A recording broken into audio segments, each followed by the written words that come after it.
Capital smart city के investors के लिए एक मरतबा फिर से एक नया चूना तैयार है।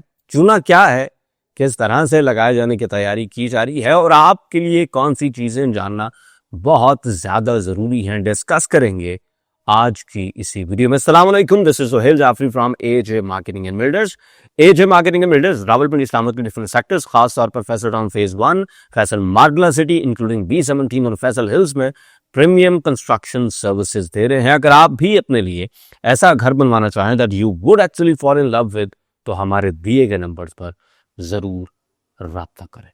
जनाब, पिछले कुछ दिनों से एक नई प्रोडक्ट सरफेस की है और ऑफ कोर्स फिर उसके बाद लोगों का एक सवालों का तांता जो है वो बन गया है और लोग पूछ रहे हैं जी कि इतने पैसों में फलां जगह पे फलां लोकेशन पर फलां घर जो है वो हमें ऑफर किए जा रहे हैं, तो ये कैसी इन्वेस्टमेंट है, इस पर आप हमें गाइड करें।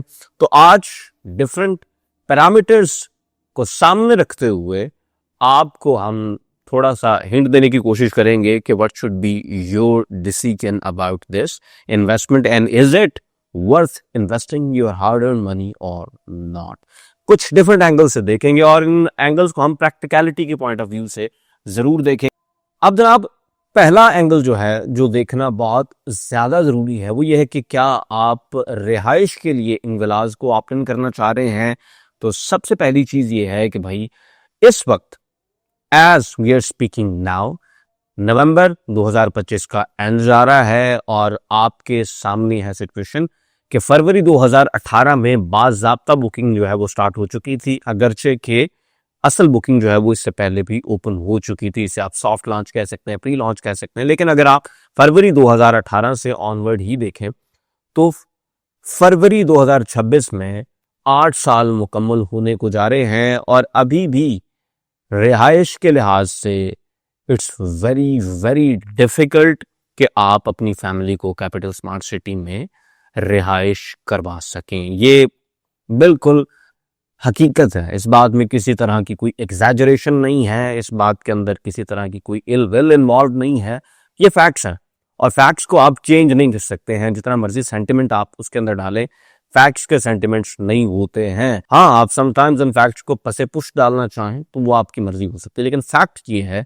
कि आप एज ऑफ 2025 नवंबर का एंड चल रहा है, आप अपनी फैमिली को कैपिटल स्मार्ट सिटी के अंदर रख नहीं सकते हैं। बिकॉज सिर्फ एक घर नहीं चाहिए होता है रहने के लिए, सिविलाइजेशन जो है ना ये एक आर्ट है और अगर आप तारीख को देखें तो आपको समझ आती है कि यार सिविलाइजेशंस किस तरह के एरियाज के अंदर बनती रही हैं, पनपती रही हैं, तो उससे आपको अंदाजा हो जाएगा कि यार ये जो होमो सेपियंस हैं ये क्यों ग्रुप्स में रहना पसंद करते हैं, ये होमो सेपियंस जो हैं ये क्यों एक दूसरे के ऊपर बहुत ज्यादा डिपेंडेंट हैं।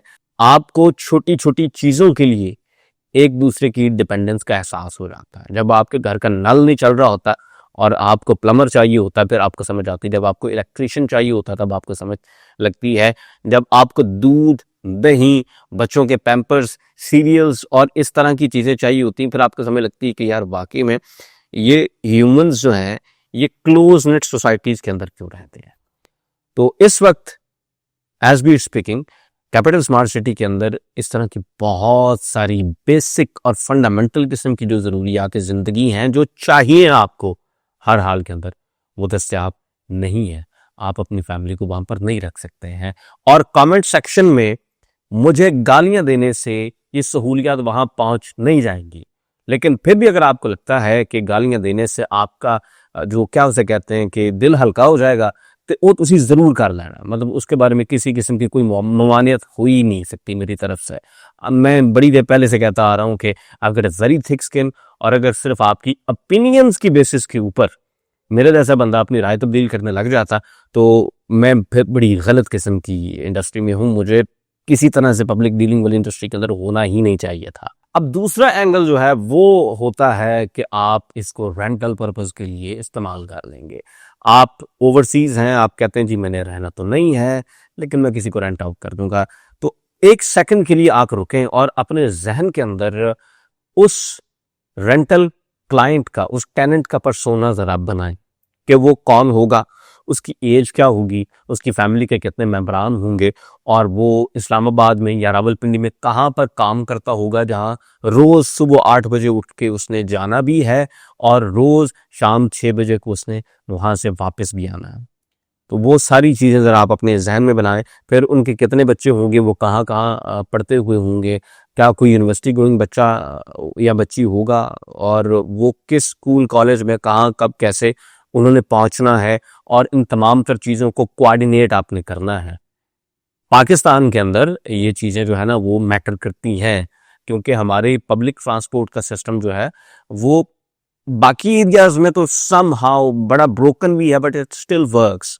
दो दो तीन तीन वैगने बदल के लोग चले जाते हैं, लेकिन जब आप एक ऐसी जगह पे रह रहे हैं जो कि होली सोली डिपेंड कर रही है मोटरवे पे, तो इसका मतलब यह है कि गाड़ियां फिर कितनी होनी चाहिए आपके घर में। जैसे बंदे को अपने को 2-3 गाड़ियां है नहीं, एक गाड़ी को उसने खुद काम के लिए चले जाना है, एक गाड़ी किसने बच्चों के लिए रख ली है कि उनका कोई बच्चा यूनिवर्सिटी जा रहा है तो वो ले जाएगा, तो बाकी फिर एक आध गाड़ी अगर फिर उन्हें अपने इस्तेमाल के लिए घर में किसी इमरजेंसी की जरूरत में चाहिए क्योंकि कहीं आना जाना पड़ सकता है, तो इस तरह के पर्सोना का बंदा फिर वो आपसे रेंट पे घर क्यों लेगा? क्योंकि जो बंदा 3-3 गाड़ियां अफोर्ड कर सकता है वो इस्लामाबाद के किसी मेन सेक्टर के अंदर अच्छा रेंट भर सकता है भाई।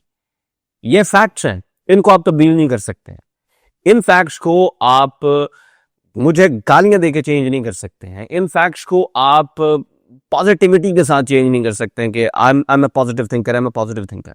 तो आप फैक्ट्स को चेंज नहीं कर सकते हैं। These facts stand on their on, और इस वजह से रेंटल की बिल्कुल समझ नहीं आती है, बिल्कुल समझ नहीं आती रेंटल की, ठीक है। क्योंकि रेंटल का वो जो पर्सोना है ना वो आप अपने जहन में बनाए तो आपको खुद समझ आ जाएगी कि why it does not work at all. उसके बाद अभी भी अगर किसी को लगे कि नहीं जनाब आप रह सकते हैं कैपिटल स्मार्ट सिटी में इस वक्त और आप एज अ रेंटल भी उस घर को दे सकते हैं, तो उन खास तौर पर डीलर भाइयों से मैं एक ही सवाल करूंगा कि जिस डीलर ने आज तक वहां पर अपना कोई साइट ऑफिस नहीं बनाया, वो डीलर आपको कह रहा है कि आप वहां पर घर ले लें और आप सुकून से रह सकते हैं, इसे रेंट आउट कर सकते हैं, तो ये खुला तलाक नहीं है। वैसे आप खुद बताएं, आप खुद बताएं कि डीलर ने वहां पर अपने साइट ऑफिस क्यों नहीं बनाया?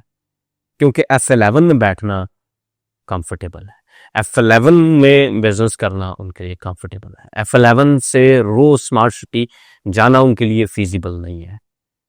तो ये चीजें जो हैं ये आपको माइंड में रखनी होंगी कि यार डीलर जो आपको ये कह रहा है कि इट्स अ ग्रेट इन्वेस्टमेंट, आ जाए कर लें, वो अगर खुद G10 में बैठा हुआ है, वो खुद अगर G9 में बैठा हुआ है, F11 में बैठा हुआ है, F10 के अंदर बैठा हुआ है, वो साइट पे क्यों नहीं चला जाता और साइट पे अपने ऑफिस को प्रॉपर क्यों नहीं वो लोग चला रहे हैं? उसके कुछ बड़े सिंपल रीजंस हैं। Of course it takes a toll कि आपने डेली फ्यूल लगाना है, फिर आपका ट्रैवल टाइम भी है, फिर आपको अगर वहां पर उतना वॉक इन कस्टमर भी नहीं मिल रहा है, लोग उस तरह से आ जा नहीं रहे हैं, तो it doesn't make any sense financially for them to have a site office there.